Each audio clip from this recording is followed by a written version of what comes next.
Benim ismim Sibel, eğitim danışmanıyım ISE World'da. Önce ben kısaca ISE World'dan bahsetmek istiyorum size. Biz yaklaşık 30 yıldır aslında kültürler arası öğrenci değişim programlarını organize ediyoruz ISE World olarak. Yurt dışı eğitim dünyasında verdiğimiz hizmetlere sürekli yenilerini katarak öğrencilerin dünya çapındaki okullarda eğitim almalarını sağlıyoruz. ISE World aslında dünyada yaklaşık 90 yıllık bir geçmişe sahip. Öğrenci değişim programlarının Türkiye'deki seçmelerini yapıp her yıl sınırlı sayıda olan kontenjan dahilinde başvuruları kabul ediyoruz. Aynı zamanda özel lise danışmanlığımız da var ve üniversite danışmanlığımız da var. Bugün de İngiltere'de Lise Eğitimini konuşacağız. Box School yetkilisi Simon Powell'la birlikte. Aynı zamanda bu arada bir bilgi daha vermek istiyorum. 9 Ocak'ta Kültürler Arası Lise Öğrenci Değişim Programları seçme sınavımız olacak. Yarın da duyulara başlayacağız. Süreçten biraz bahsedeyim ben size. Önce bir saniye. Web sitemizden takip edebilirsiniz duyuruları. Süreç nasıl oluyor? Mülakatlarla, dil yeterlilik sınavlarıyla ölçerek, veli görüşmeleri, öğrenci görüşmeleri yaparak aslında öğrencileri seçiyoruz. Daha sonra işte uygun profiline uygun okulları belirliyoruz ve başvurularımızı yapıyoruz. Tabii başvuru sürecinde mülakatlara hazırlık, çünkü okullarla da mülakatlar yapılıyor. Mülakatlara hazırlık, işte okulların sınavlarına hazırlık gibi süreçlerde de destek veriyoruz. Şöyle, çeviri yapılacak. Q&A kısmından sorularınızı iletebilirsiniz. Birazdan bağlanacak sanırım. Teknik bir sorun yaşıyor. Kusura bakmayın bunun için.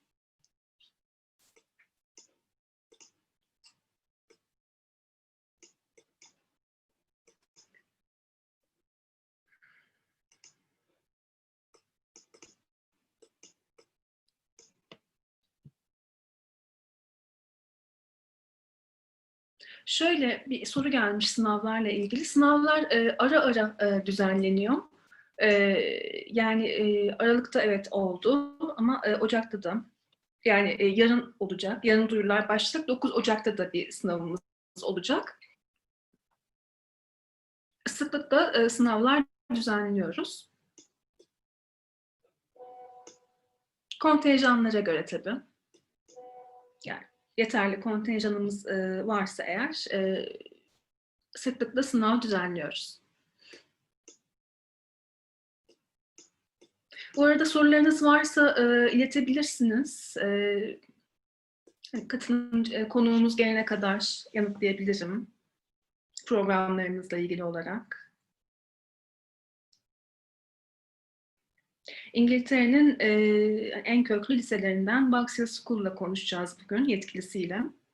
1959'da kurulmuş bir okul. Surrey'de bulunuyor, Birleşik Krallık'ta.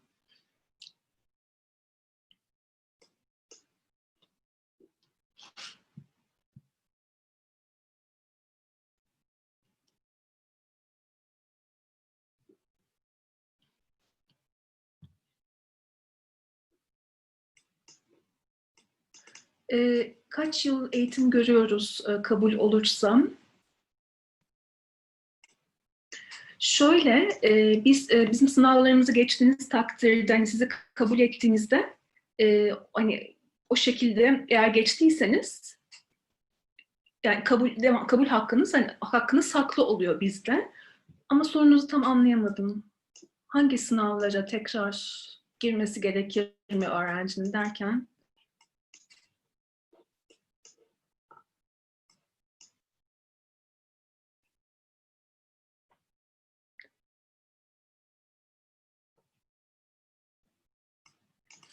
Sınav sonuçlarıyla ilgili departmanımız bir isim soyisim iletirseniz eğer, hani sonuçlarla ilgili size geri dönüş yaparlar. İletişim bilgilerinizi yazarsanız buradan.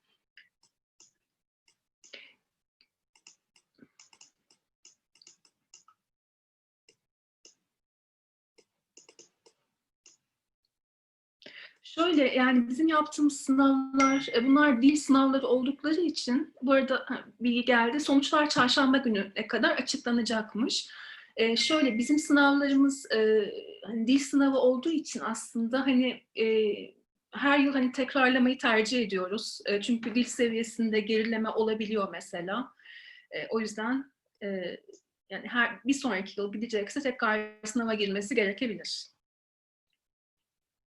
Eğer bize bir işte IELTS, TOEFL gibi bir dil belgesi sunmazsa tekrar sınava girmesi gerekebilir. Süreç şöyle. Bir dakika. Bundan sonraki süreçle ilgili işte sınav sonuçlarınız açıklanacak. Ondan sonra danışmanlarımız sizinle iletişime geçecek. Mülakatlar yapılacak. Ona göre kabul alacaksınız. Ondan sonra hani başvuru adımları başlayacak. İşte gerekli evrakları toparlamanız gerekiyor başvuru için. Onun dışında biz sizi okulların kendi mülakatları oluyor. Onları da hazırlıyoruz aynı zamanda. Mülakatları hazırlık, okulun kendi sınavları olabiliyor, matematik sınavı vesaire. Bu sınavlara hani hazırlık sürecinde size destek veriyoruz. Süreç bu şekilde ilerliyor. Bursla ilgili bir soru var. Evet, burs imkanı elbette var. Ama tabii ki hani okulların burs oranları değişebiliyor.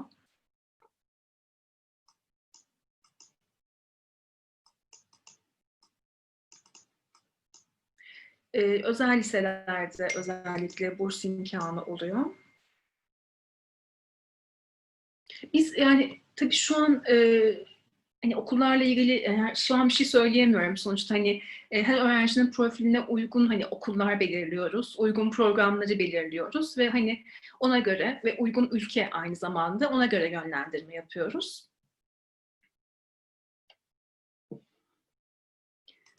Bu şekilde lise diploması alabiliyor muyuz? Elbette alabiliyorsunuz. Özellikle diploma alma imkanı İngiltere ve Kanada'da var.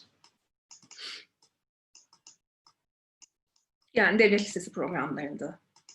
Yani özel liselerde tabii ki var. Hani devlet lisesi programlarında da diploma alma imkanınız var.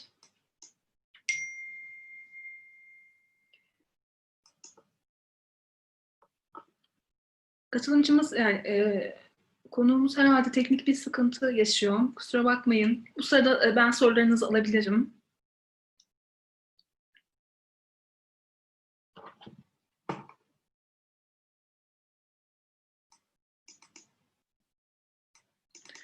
%100 ücretsiz eğitim gibi bir durum. Yani dünyanın hiçbir yerinde söz konusu değil. Kısmi burslar alabiliyorsunuz. %50 oranlarında, yani %50, %60 oranlarında burslar alabilirsiniz. Amerika'da mesela.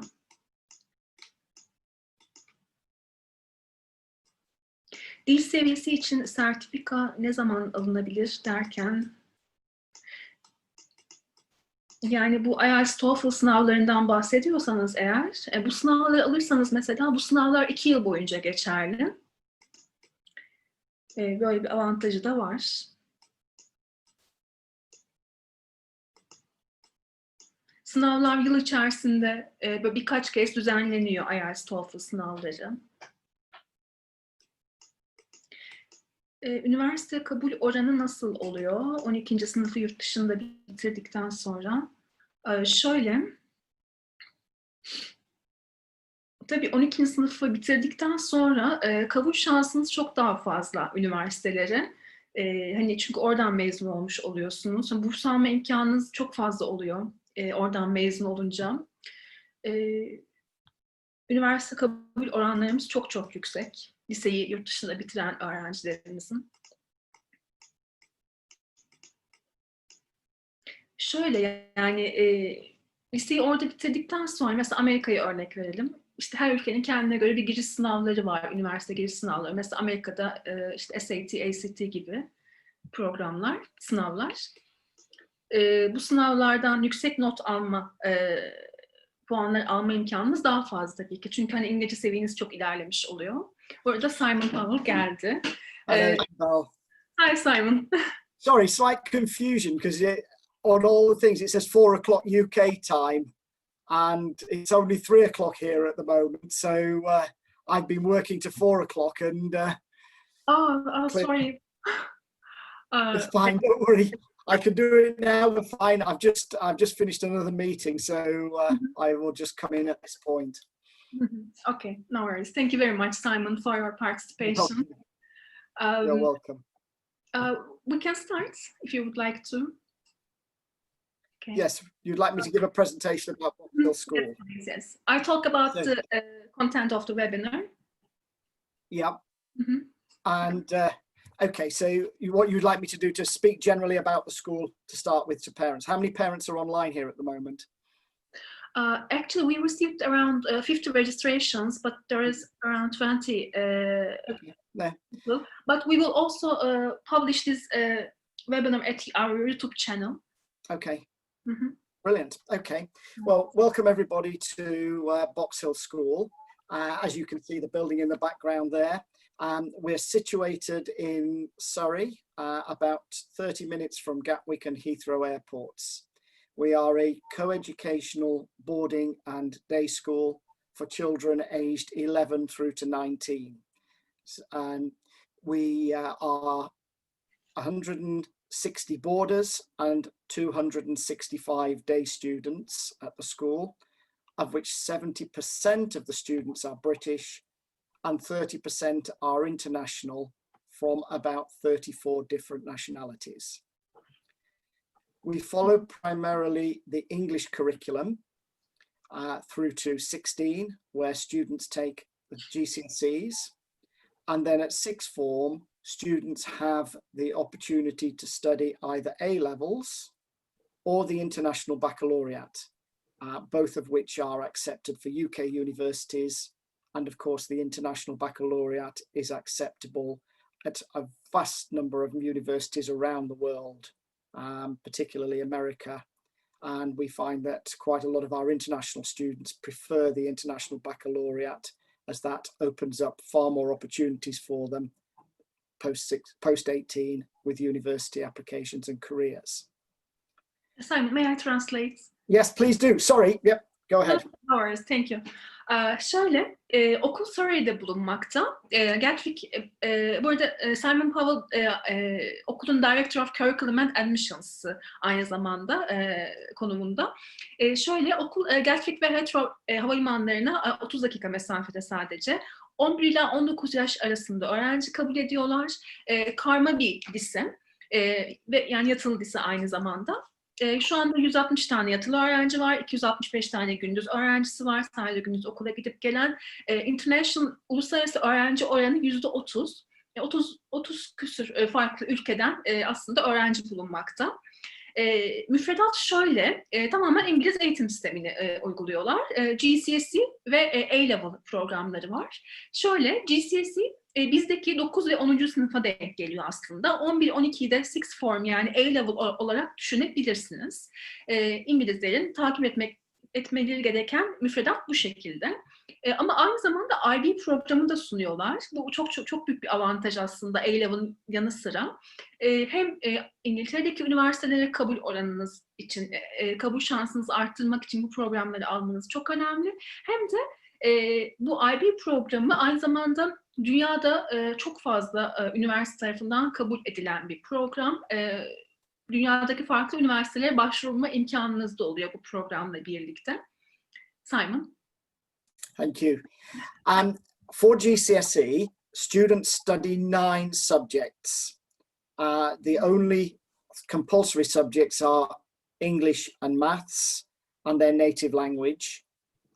And then they choose 6 option subjects, at least one of which must be one of the sciences, but they may choose to do 2 or 3 sciences if they wish.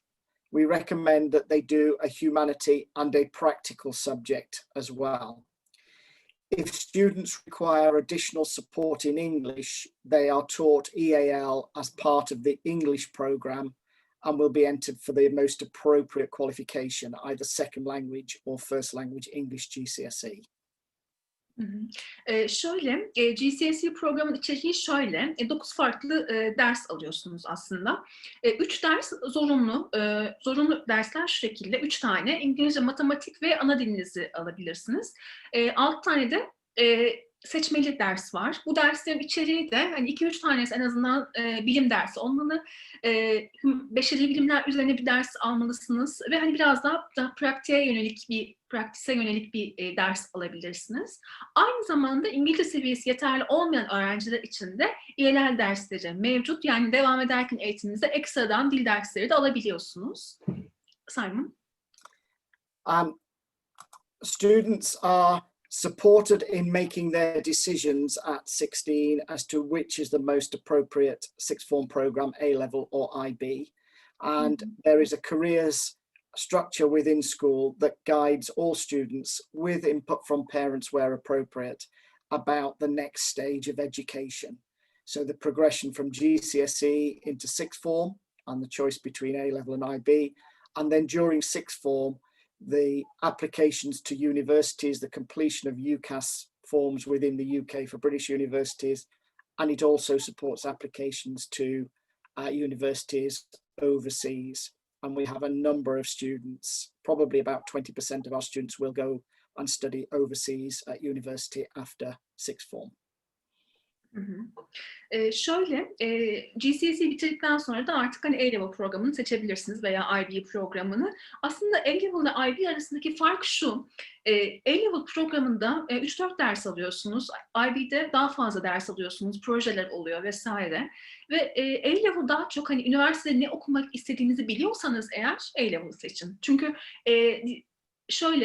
mesela bölümlerin başvuru şartlarında hep böyle mesela A-Level'da işte şu ders, belli dersleri almış olma zorunluluğu getiriyor. Ve zaten hani 3-4 tane ders alma hakkınız var A-Level'da. O yüzden hani gerçekten ne okumak istediğinizi biliyor olmanız gerekiyor A-Level için. IB daha henüz karar vermemiş öğrencilere dönük bir program, çok kapsamlı bir program, çok fazla ders yükünüz oluyor. Ben aradaki ayrımı bu şekilde özetleyebilirim. Bunun dışında okulun kariyer danışmanlığı hizmeti de var. Mesela İngiltere'de başvurular UCAS sistemi üzerinden yapılıyor üniversitelere.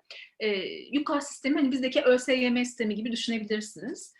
Orada kariyer danışmanlığı birimi hem UCAS sistemi üzerinden başvurularda size destek veriyor oradayken, hem de uluslararası hani başka ülkelerde eğer eğitiminize devam etmek istiyorsanız bu süreçte de size tam destek veriyorlar. Mezunların %20'si yurt dışındaki üniversiteleri tercih ediyor. Simon? Okay, we have a wide range of subjects available at sixth form level.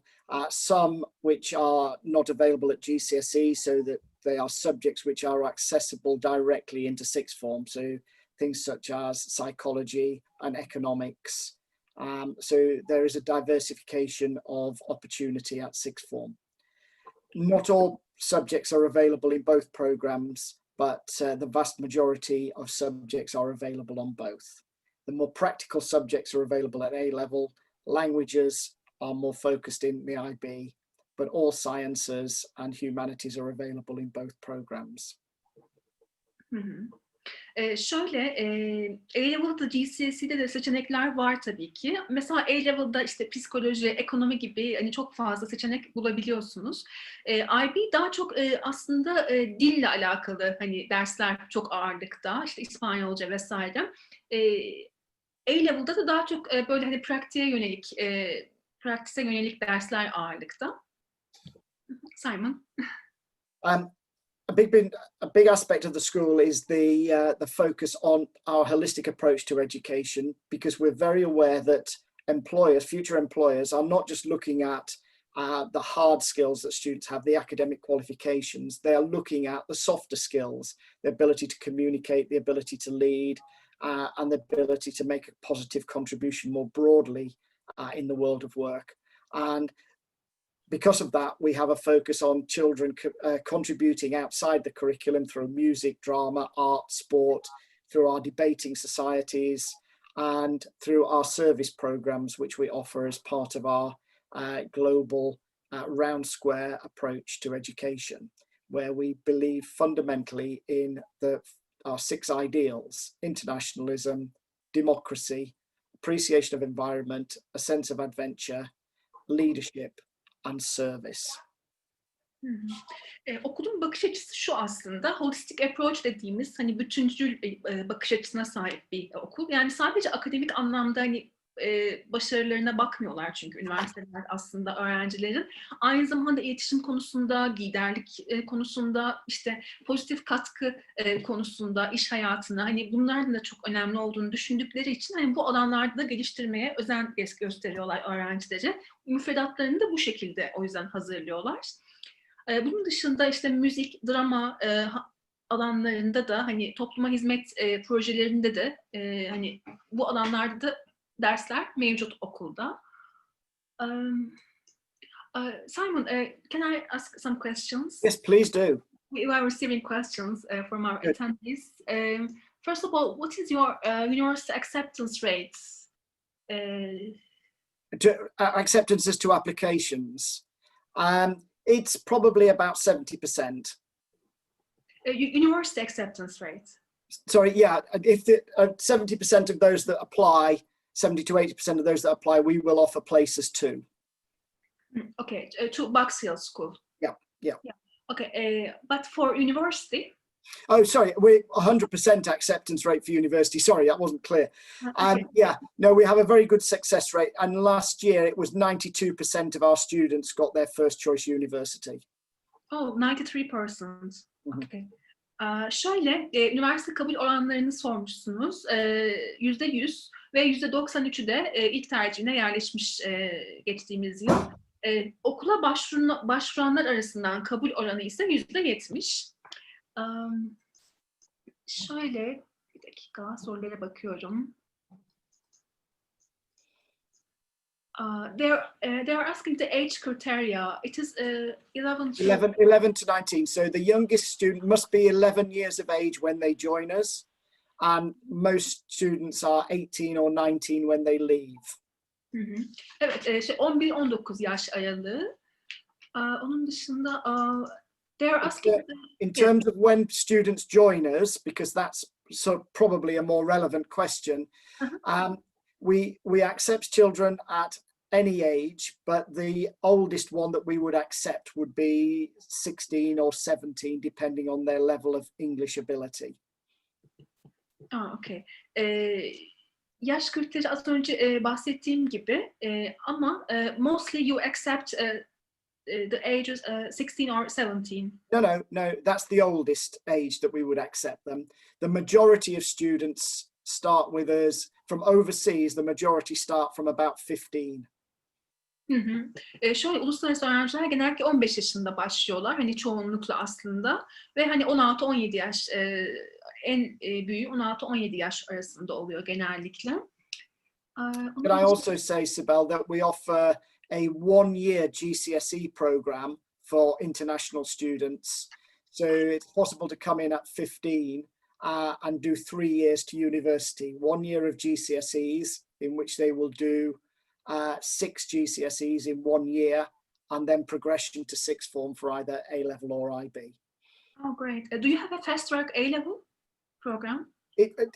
We don't have a fast track A-level.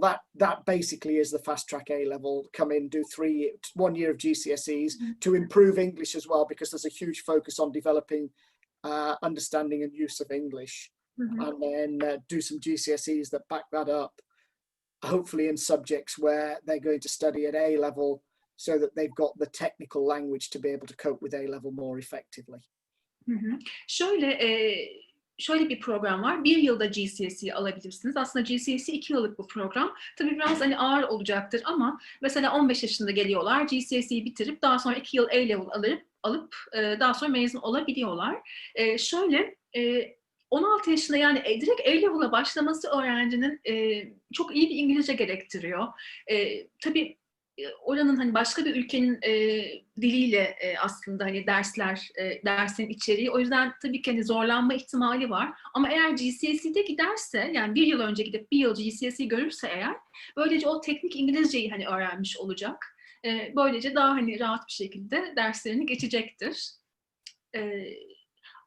Simon, there's a question about your English language criteria for GCSE and A-level. Yep.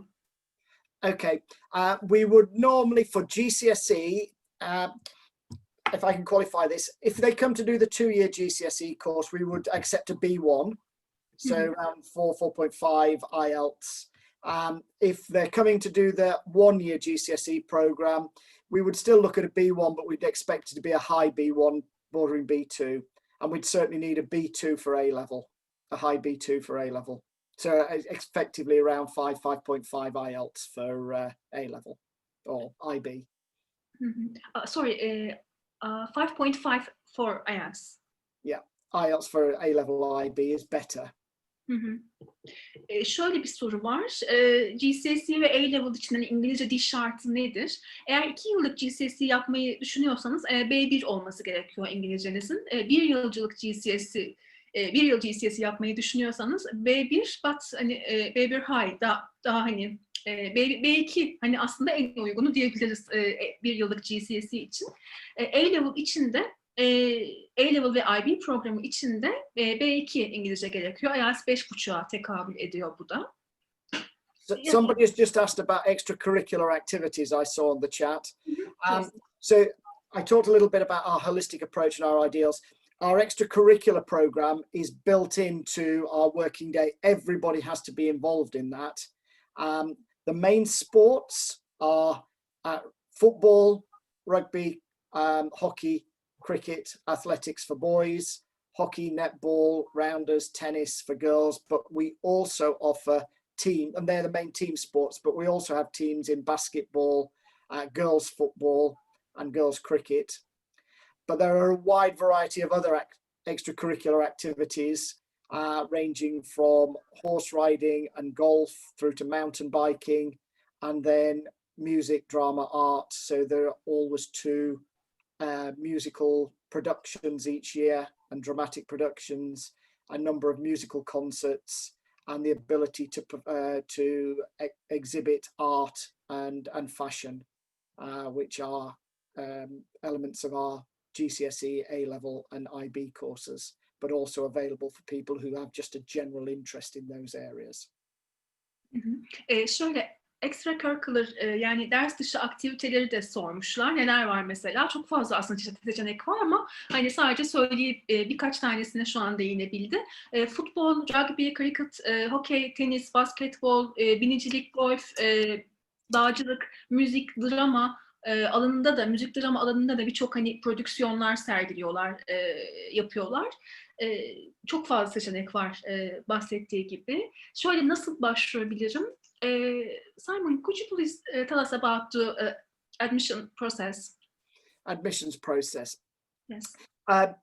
If you wish to apply for a place, you would need to provide us with the most recent school report, a registration form which you can download from our school website or through inquiry to our registrar, and that would be the first, and an indication of the course that you wish to apply for, so GCSE, A-level, IB.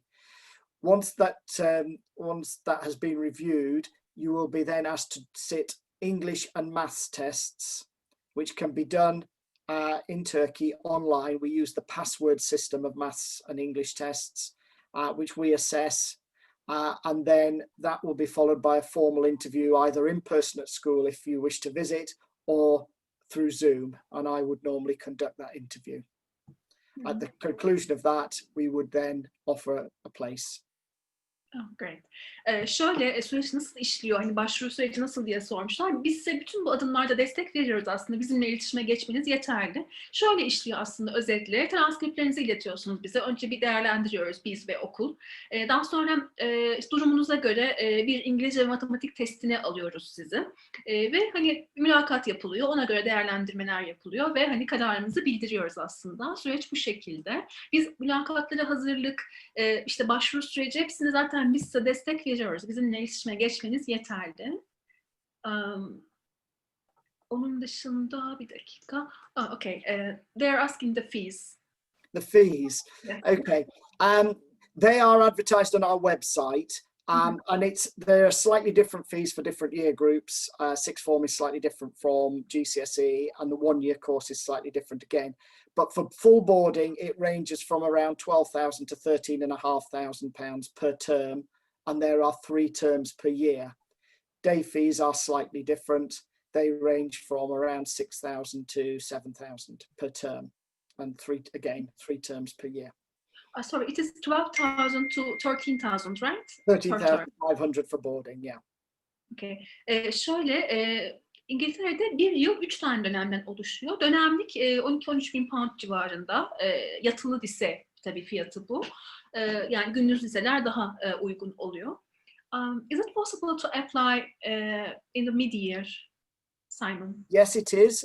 We will look at applications mid-year, but again, it really depends on what year group people are looking to enter. Some it's more appropriate, but it's always worth asking, and we will give guidance as to what is the most appropriate course and how feasible it is to join a particular course at any given time.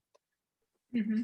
And it is not possible to graduate in a year, right? For university? From Box Hill School, is it possible to graduate in a year? Not for university. We don't run a 1-year A-level program. Mm-hmm. Or a foundation university program like that. We are a 2-year pre-university school. Okay. Şöyle bir soru gelmiş. Yıl ortasında öğrenci kabul ediyorlar mı? Mutlaka bir sormamızı istiyorlar yani. Kabul etme şansları, kabul etme şansı yüksek, kabul edilme şansınız yüksek. Bir yılda mezuniyet var mı diye bir soru var. Bir yılda mezun olma imkanı maalesef yok. Yani hızlandırılmış bir A-level programı olmadığı için A-level 2 yıl sürüyor, IB de 2 yıl sürüyor. Son sene o yüzden hani gitme durumunuz ve hani mezun olma durumunuz yok. Burada 10. sınıfta olan bir öğrenci, şöyle mesela 10. sınıftasınız burada. Kabul edilirseniz eğer orada kaç yıl okumalı? Tamamen hani not ortalamanıza da çok bağlı aslında bu. Şöyle hani belki bir yıl GCSE almanız gerekebilir. Onunla ilgili hani değerlendiriliyor transkriptleriniz, ona göre karar veriliyor. Ama hani normal şartlarda işte sınavları, İngilizce matematik sınavlarından iyi notlar alırsa öğrenci sadece hani 2 yıl A-level alarak diplomasını alabilir. Simon, they're asking the scholarship opportunities. We do have small scholarships for students, but they range between 5 and 10% of fees. Mm-hmm. Okay.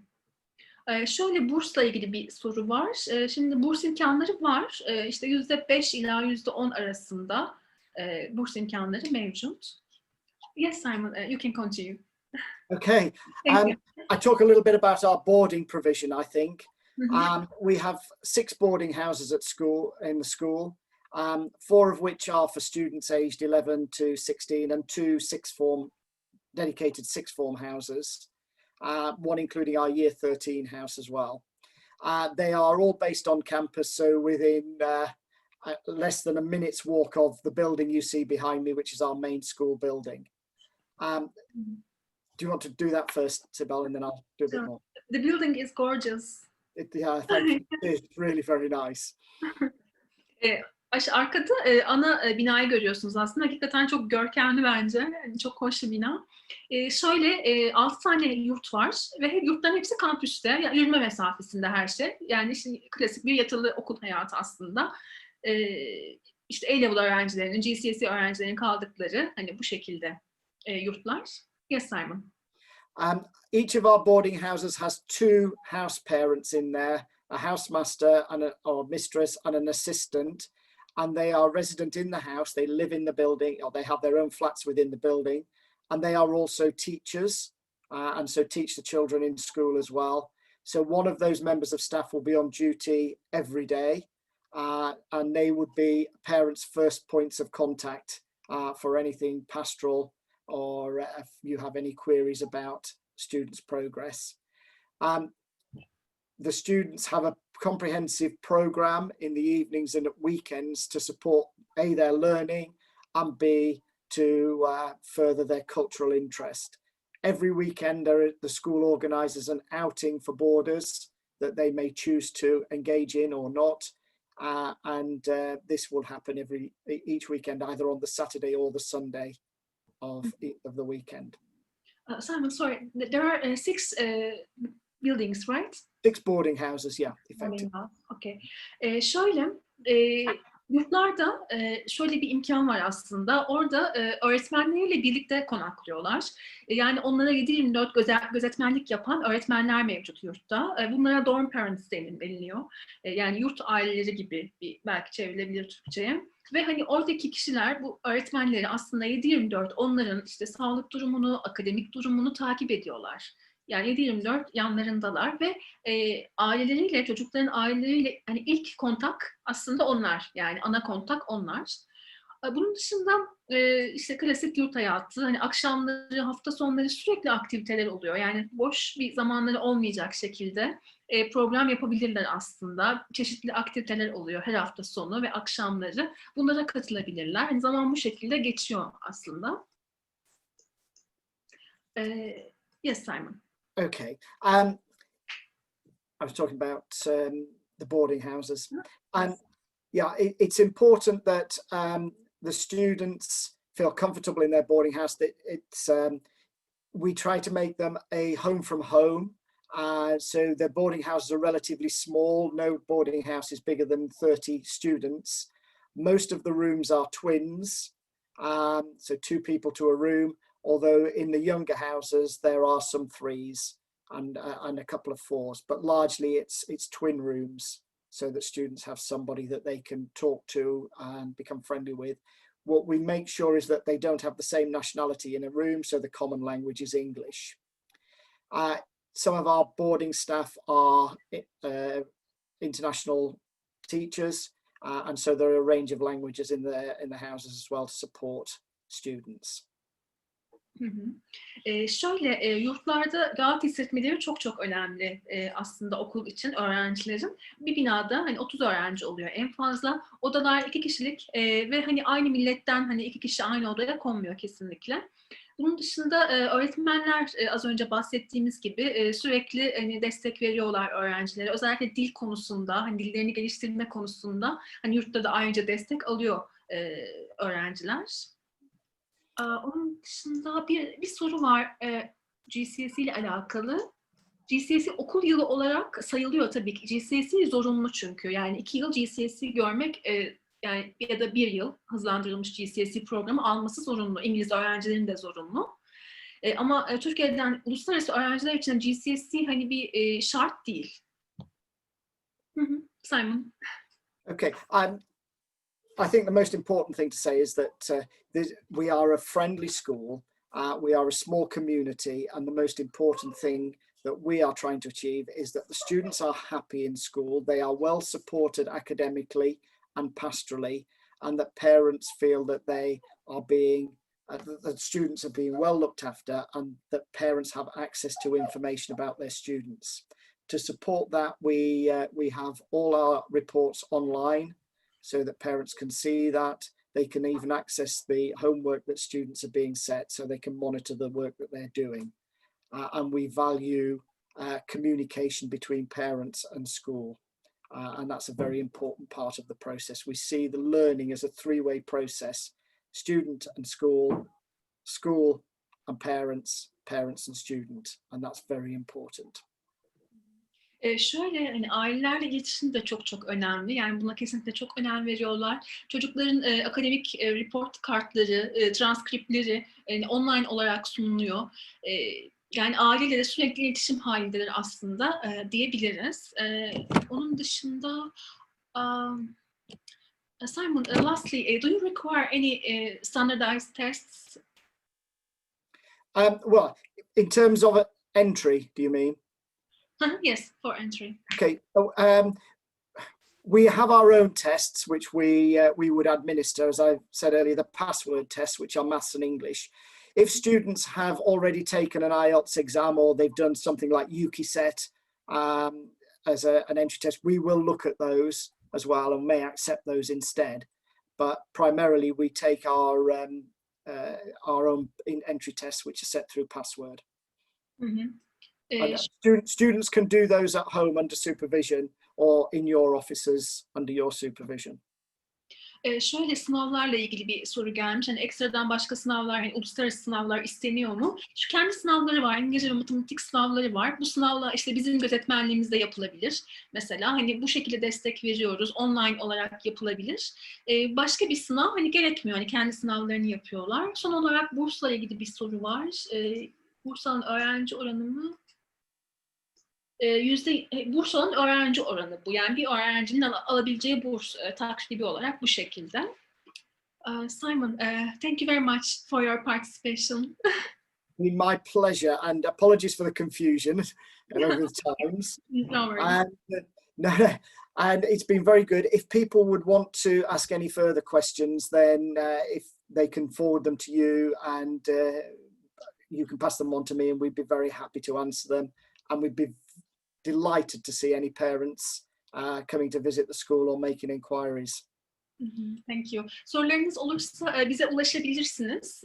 Biz size yardımcı oluruz. Çok teşekkür ediyoruz katılımınız için. Bir sonraki webinarımızda görüşmek üzere. Bye Simon. Thank you. Bye.